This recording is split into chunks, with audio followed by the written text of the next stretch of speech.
Ndabaramukije cyane Best Fam, nizere ko mumeze neza. Kuri mikro ni Niziga Manuela, nkaba ndabahaye ikaze mu kiganiro cyacu ca Personality. Nkuko mubimenyereye muri kino kiganiro tugendera abajeune entrepreneur batandukanye b'abarundi kugira ngo batubwire ivyo bakora, uko babitanguye ndetse n'ico bifuza gushikako. Uno musi twagendeye umwe mu bajeune basanzwe bakora muri Visit Burundi, iyo nayo si yindi ni agence de promotion na développement ya tourisme mu gihugu cacu. Mbega ivyo basanzwe bakora n'ibiki, mbega projet za kazoza bafise n'izihe? Ivyo vyose nivyo tugiye ngo tuyage mu banene. Turabahaye ikaze. Koje cyane. Mutwidondora. Je banyita Niyonzima Bruce. Nkaba ndi Murundi, jeune, conseiller, consultant en développement et investissement touristique. Nkaba ku bikorwa by'iwanje cyo kwisumamo nkaba mfise ikintu cyitwa une agence multisectorielle harimo ibintu voyage, tourisme, marketing, événementiel. Tukorana n'abandi bajeune benshi kugira bashobore kuronka une opportunité yo gucrea ubuzi. Hama nkaba aussi nagize iciyumviro ca Visit Burundi. Yego. Imbere yuko ugira ngaha turashaka kumenya Boyce yavukiye hehe, yakurikirana amashuri hehe, ibihe bintu yarakunda n'izindi ndoto yarafise imbere yuko dushika ngaha. Boyce yavukiye mu ntara ya Bujumbura Meri, muri commune ndibaza ico gihe yari Rohero. Mugabo haciye amezi 3 burya naciye ngenda kumva mvuyeko amezi 3 mvutse twaciye tujabuka n'umuvyeyi kubera ubundi wanje yiga hanze ico gihe. Hama narize mu Burundi, narize secondaire mu Rwanda, narize université ngaha mu Burundi n'indi yo muri Suisse en ligne. Hama après mpeza kuva kera mbifise indoto yuko igihugu canje gitera imbere, kigashobora gutera imbere kugira abajeune baronke ubuzi, parce que naje narabaye mu gihe c'ubushomeri narumvise ingene kibabaza. Rero kuva ico gihe nego wakurikiranye iki muri université? Nakurikiranye ivyigwa vy'ubutunzi. Birajanye. Ego. Uyu munsi benshi babazi muri Phoenix cyangwa Visit Burundi. Ndashaka imbere yuko tutandukira kuri Visit Burundi mu dusigurire Phoenix company ni iki, ni company ikora iki? Okay, Phoenix ni ikintu kuva kera namye nshaka yuko kiba nka centrale abajeune bahuriramwo bakaronka opportunité yo kuronka ubuzi. Okay, par exemple twaravuga ati nk'ubunye nk'umujeune dukeneye nk'ubu entreprise ikeneye nk'umujeune afotora, umujeune agira video, umujeune agira même nous serveur, umujeune like n'ibintu nk'ivyo akaba afise talent, akaba afise ivyo onye bishobora kumuhesha mugabo adafise ahantu adafise ya marché. Voilà. Rero hagize nk'abantu batwizera bakatubwira ati nkeneye iki, nkeneye uyu iyo service canke voilà twaca Ego Phoenix iraje irafasha abajeune mu kubaha ca kibanza badandarizamo amaserivisi yabo. Visit Burundi nayo ije gute? Kurumva Visit Burundi yari specifique vya tourisme n'ibindi. Visit Burundi nayo yinjiye muri shema gute? Visit Burundi burya avant même ko haza Visit Burundi no muri Phoenix twe twamaze gutangura iyo ide yo gushobora kugira ikintu cyitwa tourisme. Nibaza ko Phoenix niho haciye aba même créer na tour opérateur. Mugabo avant ko tuja muri ivyo twame dushaka yuko duteza imbere le tourisme y'u Burundi biciye mu bajeune nyene. Kubera abantu benshi ntibatahura yuko nkuko nabivuze twasanze ata culture touristique hari ngaha, na âme de tourisme ihari. Abantu bakuze batabigisha yuko gutembera, gukunda igihugu, voilà, yuko umurundi wese ari ambassadeur. Mugana ciye mvuga ati abajeune nibo bavuga ati igiti kigororwa kikiri gito. Rero aba bajene nibo bazotuma n'abandi bakurikira, nibo bazoshobora kwefurasa n'abandi bashobora kuza batembera igihugu batabure yuko tourisme ishobora kugira iterambere muri economie nationale. Rero nto byatanguriye twabitanguye bwa mbere bikiri muri Phoenix, mugabo twari tubindiriye gukaya une structure ishobora gutuma ivyo bintu tubikora deja mu mategeko y'igihugu, hama aussi bishobora gutuma n'ibintu abantu bose bumva yuko ico kintu bagihuriyemo, kuko Visit Burundi ntabwo ari ibintu vy'umuntu canke vy'abantu, ni ibintu vy'abarundi bose. Turumva ko muri Visit Burundi harimo initiative mbere na mbere yo gukunda igihugu, ariko harimo n'akantu ka business. Turabizi twese amafaranga arakenerwa muri business itandukanye. Phoenix yaratanguye ego yaratanga amaservice atandukanye, mugabo kugira ngo mu tangore gufinansa ya projet ya Visit Burundi byarasavye budget runaka. Ndashaka mutubwire nimba atari ibanga ukuntu budget yagiye kuboneka ukabona gutanguza Visit Burundi. Okay. Ikibazo bagije ni cyiza, mugabo ngenda guhagarikira aho nyene. Visit Burundi ntabwo ari business. Mga karimo komeye. Okay. Visit Burundi ahubwo iherekeza ama business ari muri secteur ya tourisme. Urumva Visit Burundi twebwe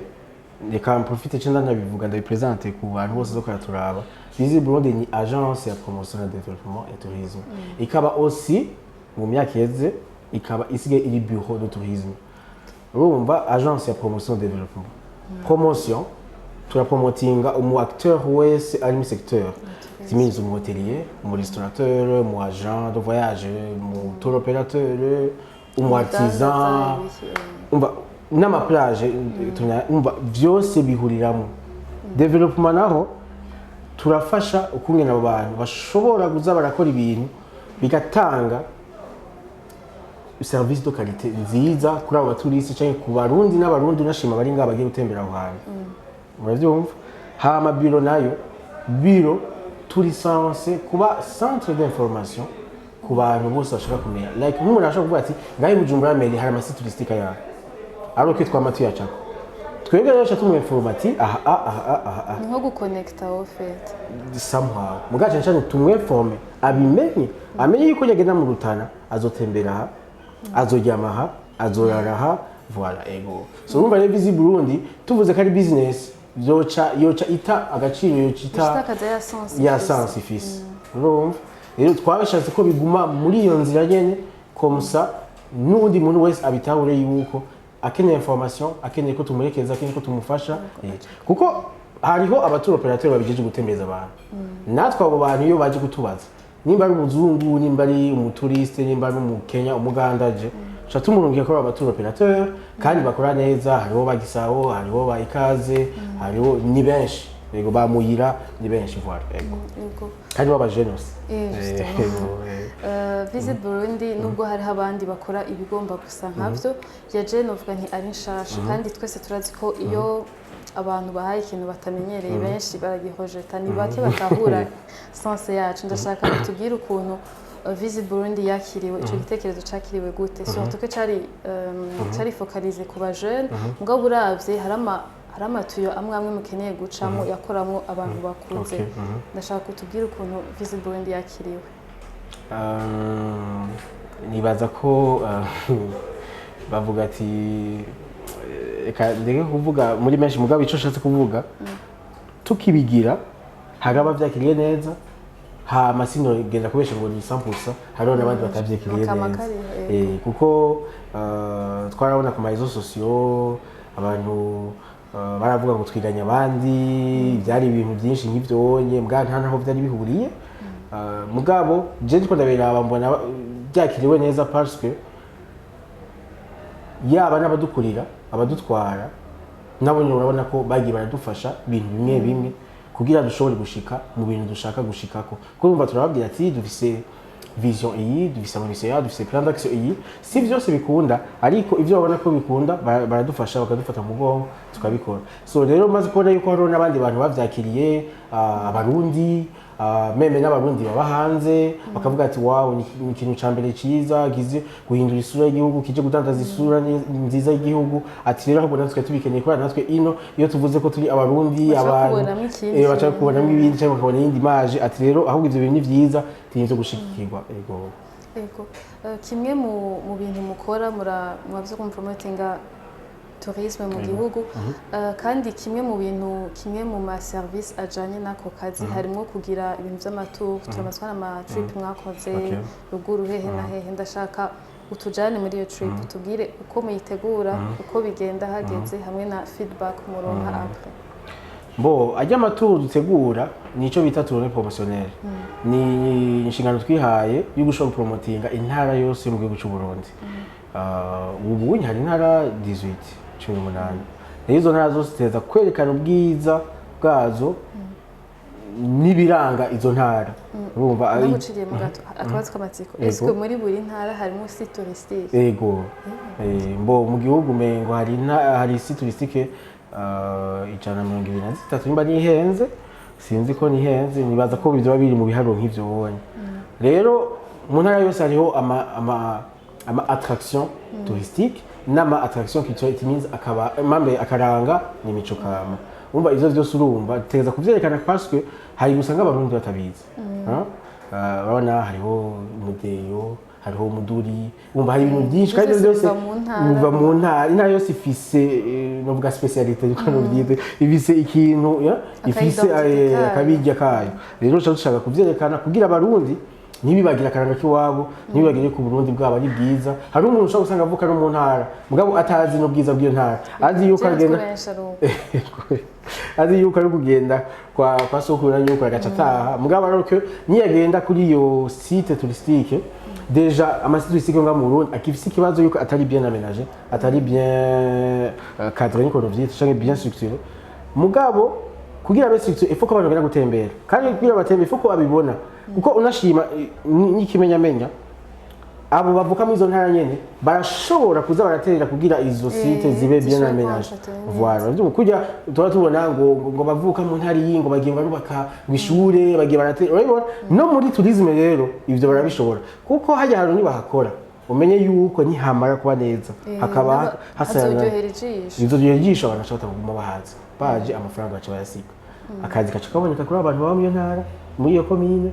urumva ko economy ishitangwa kumigena abantu baraza kuraba voilà urumva ajya amatournée promotionnelle kandi tubigira aussi kugira nabo bajena kugira abari bazotubera ambassadeur nibo bazogenda urumva iyi generation nizo zirabya n'iyindi kandi nizo tuma nabandi baza gutembera rero dutuma rero abajene abari bo baca babikwiragiza ku ma réseaux sociaux kumuga ngurukana bumenyi zishobora gutuma abantu bamenya ivyo bintu bamenya ivyo bibanza byiza ego voilà ariyo gupromotinga tourisme intérieur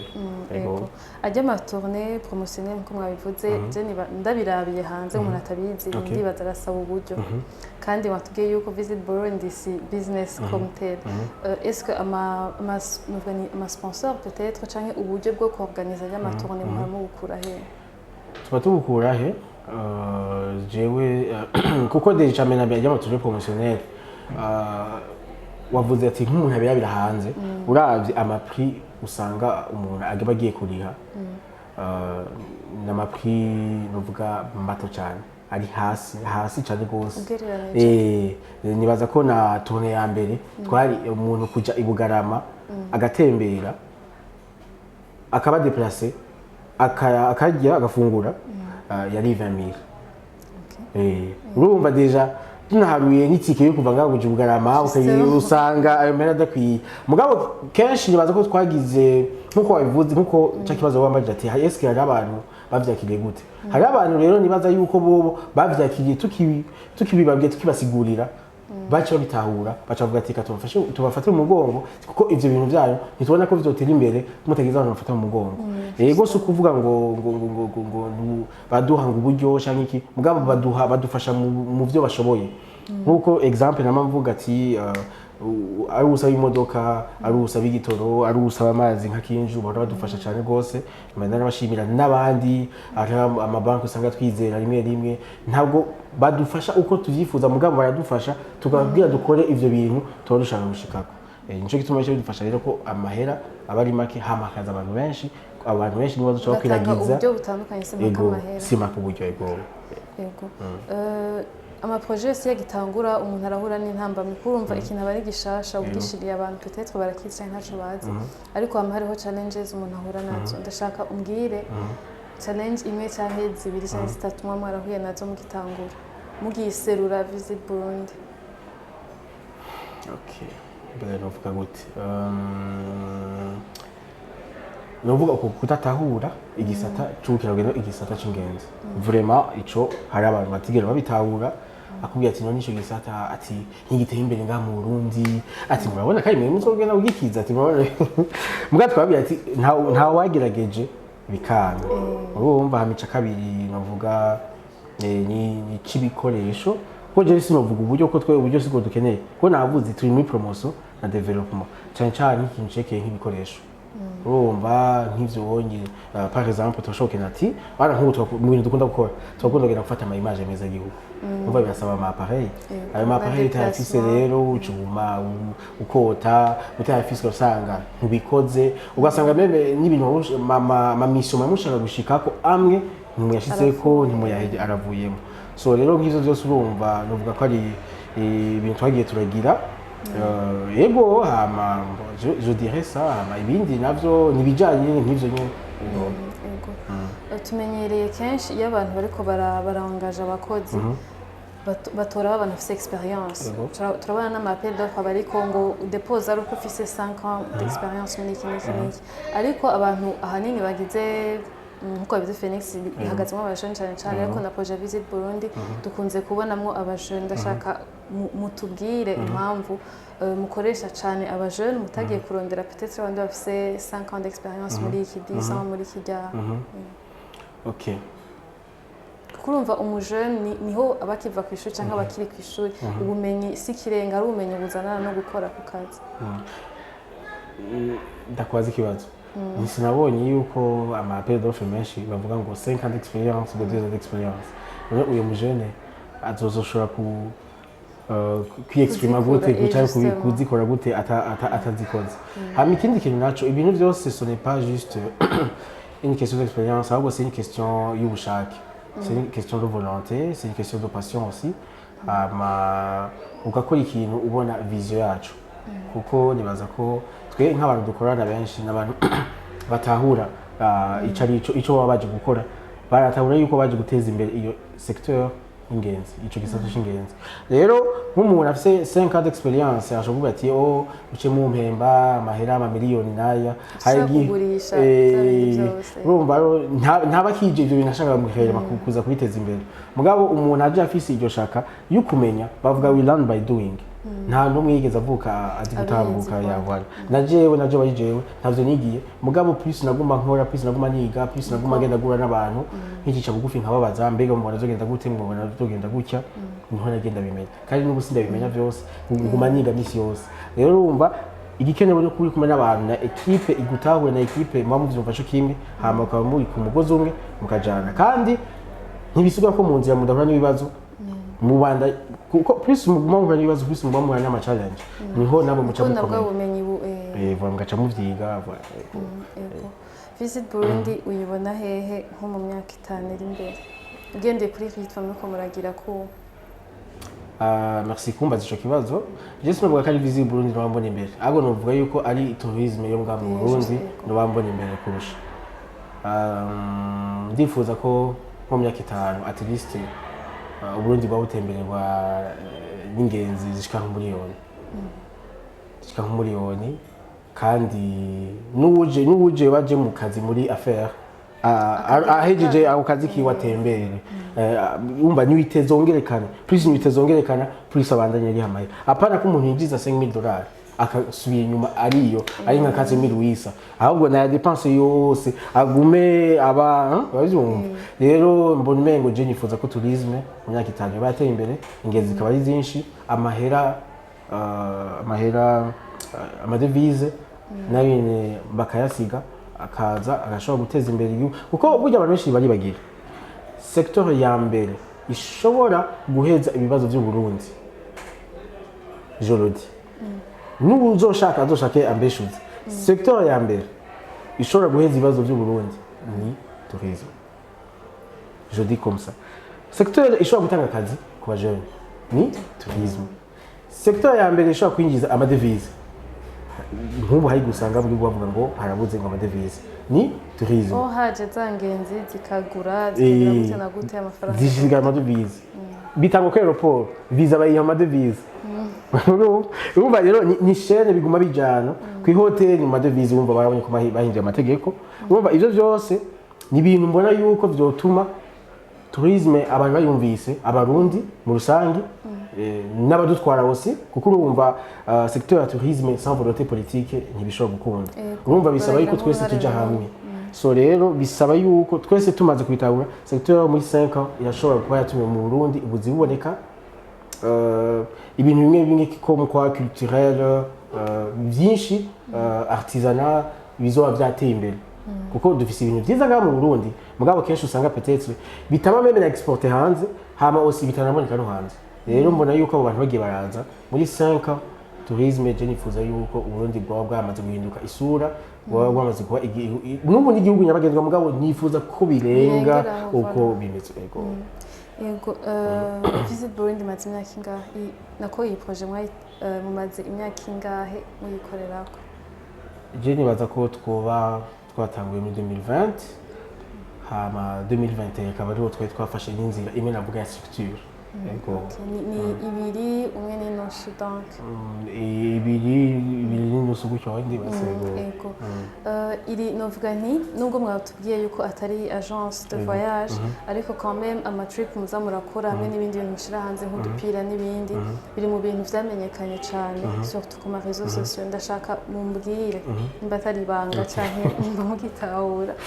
niri uvuga ko ari ihe secret ya succès yanyu, kuko n'abandi bakora nk'ibi vy'iwanyu bashobora kuba bahari ariko ntitwama twababonye. Uvuga ko ari irihe banga rya succès yanyu? Sinovuga ko ari succès, ahubwo reka tuvyite peut-être résultat, reka ariko twovyita résultat provisoire naho nyene, kuko ibiri imbere n'ibiri résultat. Nkeka ndumva uko urambaza ubona umengo résultat ni nziza yakiriwe neza ariko novyita, ariko tu sais nk'uko nakubwiye yuko hari ikibazo ca culture touristique, manque de culture touristique. Visit Burundi yari yaje gucrea iyo manque, niho twaciye ducrea. Umva Visit Burundi imaze kuza yatumye hariho abarundi bari fier d'être Burundi, mugabo hariho abandi bagifise akantu ka complexe ko kwinyegeza, agashaka kwikompara n'ibindi bihugu, Kenya, Tanzania, Uganda, Rwanda, ntibikeneye ko bajya tubaraba. Twese umwe wese araba ibiri mu rugo rwiwe. Rero twebwe twabonye yuko Visit Burundi après yakizana ikintu bita novuga meme une mentalité patriotique. Umuntu wese akumva yuko kwambara umupira wa Visit Burundi, agiye hanze, une personne de la diaspora ajino akumva yutwara. So urumva nibaza ko twebwe nta kintu cinshi twakoze, gusa ico twakoze twarashizemo inguvu kugira twerekane réellement le vrai Burundi. Hariho jewe twari kenshi baje ba diaspora bazova hanze barasigura ati jewe en fait ntiri hari amakuru numva nuko ndabibonye nta hanamuburiye. Voilà. So rero kandi nivyo c'est que tu dis c'est vrai, parce que umuntu wese avuze ati nko ambwiye ati hari umuntu yatubwiye ati je mba muri Etats-Unis, mugabo nabwiye abanyeshuri twigana bambwiye ati nawe ati mva mu Burundi, bagiye ku internet ngo yo Rwanda. Okay, ntango aririyo akabasigurira ati jewe mperuka muri vacances, ati nta kibazo na kimwe, ati naratembereye. Urumva twaciye tuvuga ati par exemple kuri réseaux sociaux cyane ku mbuga ngurukana bumenyi usanga hari image atari nziza. Twaciye tubona umengo dutegerezwa kugira ibishoboka byose kugira niyo image tuyihindure iri kuri internet. Rero nivyo twaciye tuvuga ati Visit Burundi au fil du temps nitwaguma dukora cyane, twaguma tugadaringa ama image, bizotuma ayo ma image amaze aca zibira yandi mabi, hama abantu gaca batangura kuza barabona okay Uburundi n'ubu okay voilà. Ego hari akantu waruhejeje kuvuga kajanye nuko hari abarundi bagira complexe canke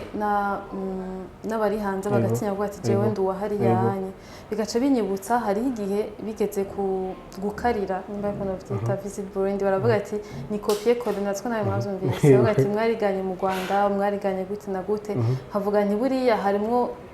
ndaza harimo akantu ko kuvuga ati peut-être twebwe iki ni kiri dinyi iwacu cyo kituma twateruye ico hanze kubera iki mutakoresheje izina ry'ino bintu nk'ivyo ndashaka musigurire ijya mpuze mwa ijya simba no kunoyita okay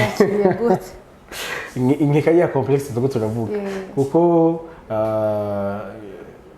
burya abantu benshi ntibazi yuko amavisite hari ku isi ni menshi amaorganisation presque menshi ari muri secteur ya tourisme cyane cyane amabureau de tourisme cyangwa amaoffice de tourisme cyangwa amaagence ya promotion menshi usanga yitwa visit ukobonye cyangwa explore cyangwa discover room mugabo nibaza ko no yafashe cyane ari visit hariho n'amavile yitwa visit London visit Copenhagen ivyo abarundi benshi ntavyo nibaza ko peut-être batari bari babizi kandi twebwe ahubwo byadutera intege byaduhaye inguvu y'ukubona ati nuko mubibona reka ahubwo dukore cyane kugira ntuzosubire no kudukompara n'ibindi bintu siko niba bibaza ko tutashaka kugira iyo kopi kandi iyo kopi sinibaza kandi navyo kuko twebwe nk'abantu bakora muri secteur twagiye mu Rwanda twarasinze prix batwakiriye neza nta n'ijambo nimwe ngeze numva y'ibintu nk'ivyo nta hamwe ngeze ndanavyumva ahubwo bavuga ati ibintu byanyu timukora neza turanabikunda rero gute rero abo bantu bagiza ko twabiganye bo batanabitwagiriza hama ugashobigiriza nabibanye numva ko hayo un petit problème mugabo ntaco abo bantu babivuze j'espère bien que ubunye ibintu twe turakora bashobora kuba babona yuko ivyo nituna bablama ahubwo twe bica biduye mu mvugo nabikubwiye babona yuko ivyo bintu atari ivyo tunabihuriye ko twebwe dufise mission dufise vision kandi ko twekurikiza ubu kimwe mu bitwara image y'ikintu kure hariho gukoresha aba celebrity cyangwa aba influenceur aga promoting niba yakono vyita produit yawe est-ce que mwebwe mwamufi ndibuka ro video migeze gukora so yari specific kuri Phoenix ndibaza est-ce que mwamuzo biri mu migambi yo gukoresha peut-être aba celebrity locale cyangwa au niveau international kugira ngo bafashe gupromotinga tourisme mu gihugu je dirais aba influenceurs aba travel bloggers abaririmbyi même n'abakinyi b'amareresi abakinyi que soit ma sport menshi simvuge football gusa ego umuntu wese afise audience yitwa umurundi yitwa atari umurundi mugaca cyane kamvuge ku barundi reka manze mvuge ku barundi abarundi na masubira abarundi umurundi wese no mu ambassadeur umurundi wese yaba ngaha mu Burundi yaba agiye no hanze je te donne un exemple il est typique umurundi agiye hanze akavuga ati ni umurundi baramuzi agiye nko mu nama akashika akavuga ati ngo mu Burundi bati wacu wapi ati nta kintu bo sinzi gukora ntawe uzi ndavuga siko mugu mu Kenya gacazi le Kenya c'est un beau pays le Kenya vous allez trouver ceci cela ataba Masai urumva la différence rero umurundi wese il faut katahura yuko ahari hose yumve yuko ari ambassadeur w'igihugu cacu cabatanu igihugu kariwe azokivugira ahari hose nubwo bari mu gihugu wenyene mico gihugu mugabo azoba nakujya twovuga par exemple nakujya kwa Francine bana yaratsinze aragenda mu competition internationale Jeux Olympiques n'ahandi mugurana ko bamenye Burundi kubera we sino yata participamo akagera kuri rya level ntibaye kumenya Burundi twagumanye turi mu urayibona so rero umenye yuko muri umuntu wese mu influencer n'umutari influencer mu Burundi wari wese ahaja hose ari ambassadeur w'u Burundi d'office mu isanzwe uravyumva twebwe natwe turagerageza kwegera abo bantu bien sûr hari abo tubigera babitahura hari abo tubigera bakibaza yuko ari inzini inyungu dufise inyuma ariko atazi inyungu dufise inyuma ko turashaka kwerekana image nziza y'igihugu rero ahari hose ari muri Sweden ari muri Canada ari muri Mozambique ari muri Malawi c'est l'ambassadeur du Burundi ahari hose niba mubaza ati uburundi bwawe ubuzi kwiki ni wazovuga vyiza ni wazovuga Tanganyika ni wazovuga umukeke ni wazovuga n'ibintu byinshi umva ivyo byose rero ni ibintu byose tuba dushaka kugira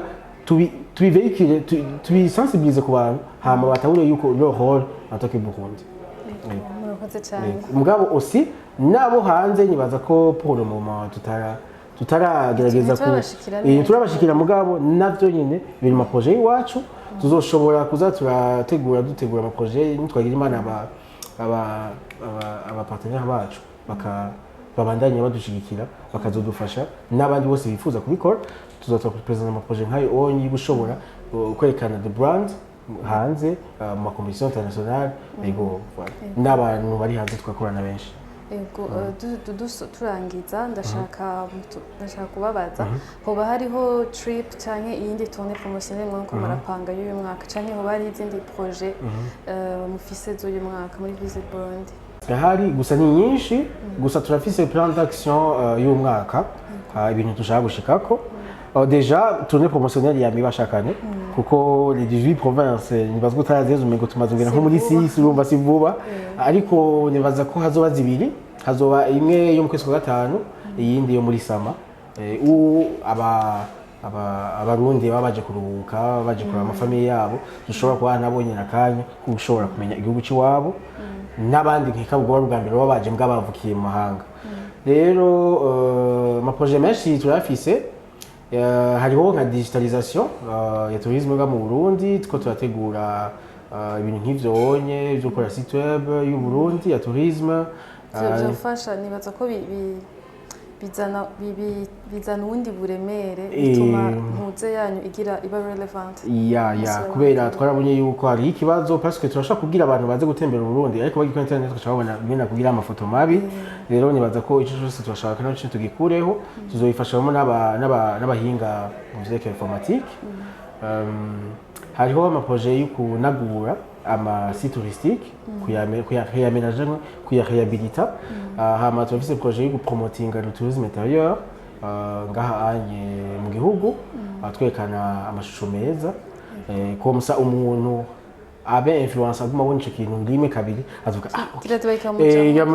reka ahantu uzohaje mugabo urumva yaba influence ko yabibonye mugabo atabibona biragoye ko ari we yibwiriza kaja so urumva ni ibintu byinshi nk'ivyo onye two tategura kuzogisha ama formation ama atelier ibintu nk'ivyo onye kugira dufashe abantu mu secteur baze baramenya yuko iyo qualité de service kariyo idetermina yuko uyo muntu azogaruka canke azobwira abandi bariyo agenda guhanya n'abari bashaka kuza. Urumva ivyo byose nibaza ko ari ibintu dushaka uzohindura guterera kuko nayo kubwiye turi muri promotion and development aussi tuzoza dushaka promotinga twerekana karanga y'imico kama iwacu hari ibintu byinshi hari ama danse culturelle et traditionnelle ariko aratakara tutamenya kandi nkuko nabikubwiye twebwe dufise uruhare twebwe abajene gushaka kuvyerekana naje hariho ntazumva. Rero nibaza ko ivyo byose urumva ni ibintu byinshi kandi promoting nkuko nabikubwiye abantu bari mu secteur tukabaherekeza tukababwira ati service mu gitanguku mu nyarutse mu bigenze neza. So urumva ni ibintu byinshi tuzoza turagerageza gukora muzuza murabibona ibi nivyo mvugiye ngaho ko ari ivyo tweka tumaze kwandika mugabo hariho n'ibindi dufise nka plan d'action y'imyaka 5 mugabo tugenda turagira plan d'action ku mwaka mugabo kwiyabinda twore dukore neza hari ubu turagira ni trimestriel umva chaque trimestre cyangwa chaque semestre quoi. Ego nibaza ko ari ivyo vraiment hama eko tuzobona Samira guest. Dusa nk'abaheraheza ikiganiro hari ico wamwifuza gushikiriza tutavuze muri interview yose? Murakoze cyane kuma ko kanya je cyambere na mbere nogira no shimira cyane abantu batwizeye kuva tugitangura. Nibaza ko abantu bamaze kutwizera ni benshi cyane bose sinovuga ama organisation ama entreprise yatwizeye aradufasha ni menshi cyane bose ibaza ko ndanabivuze ngaho hariho abantu bava bumva yuko ntabavuze nabibagiye mugabo je ndabashimira cyane bose ndashimira cyane aussi na ministère zidutwara ministère ya tourisme ndashimira na ministère intérieur n'izindi zose ziba zimaze kudushigikira hama nkashimira cyane aba influenceurs abaririmbyi aba sportif bose bama bashaka kuduza ibendera ry'igihugu cyacu bama bakashaka no kudufasha kugira bicishe muri Visit Burundi ni benshi cyane gose nkashimira cyane aussi na pare wacu adutwara aradufasha mu bikorwa by'iwacu akaba ari no muri evenementiel ntera n'akamo ku bantu bose bari mu secteur evenementiel ko yuko duhari kugira dushobora gukorana kugira twerekane isoze y'igihugu hama bagatahura yuko Visit Burundi biri kumwe nabo ko biba ari vyiza cyane bose babibereye ijisho. Kindi nohereza ko nyamukuru ego sino kwibagira no gushimira na team n'aba membre bose ba Visit Burundi nibo je nibaza ko nababwiye yuko ari bo ingufu zose bakoresheje kuva tugitangura kugira binde bishika ngaha karibo nta nabandi si twebwe ko twebwe nitwe kuvyishoborana naje sine kuvyishoborana ntafise abantu urumva umuntu agizwe n'abantu n'ubundi. Hama rero nkahereza gushimira cyane ku kintu novuga ko ari surprise yabaye uyu mwaka kuko uwo munsi date sindayibuka ariko ndazi ko dafise ku mutima. Umunsi navyutse mu gitondo sanga ba message muri groupe yacu batubwira ko president yambaye umupira wa Visit Burundi, so urumva yayiteka ko itsinzi iteka ihambaye n'ibintu umuntu ataba afise n'amajambo yo kubisigura. Rero kubona umuntu nyenyicubahiro mukuru w'igihugu ashobora kuba ashigikira ibintu nkabijya ni iteka ikomeye cyane, biduha izindi nguvu natwe bicaye duha ati bwamundi twatavye twirorera ati rabavuze ati mwabajene mwe ni mukore kandi babizi ko wari champion ashikira abajene. Rero urumva ni ibintu bikomeye cyane kuri twebwe bica biduha inguvu bitubwira ati même si tuzoshigwa n'amabusaka ngana gute tuzoguma dushindira tugume dukora. Hama abantu bose bazo bashaka kudufasha gufata mu mugongo ni karibu cyane batwandikira ku mbuga ngurukanabumenyi wacu. Hama twebwe twaguma tubandanya dushika ku ndego yacu yo gushobora guteza imbere tourisme cyangwa isata cy'ingenzi cy'ubuci wacu. Mwakoze kubana natwe. Yego. Nshimiye nako baradukurikirana, nizere ko ikiganiro cyabaryoheye. Nimba mwagikunze ntibagire gusonda kuri like button ndetse muna subscribe munadusigire commentaire nimba hari ico mwifuza guterera Visit Burundi canke mwifuza kubwira best of 257. Nizere ko tuzosubira mu kiganiro gikurikira. À la prochaine.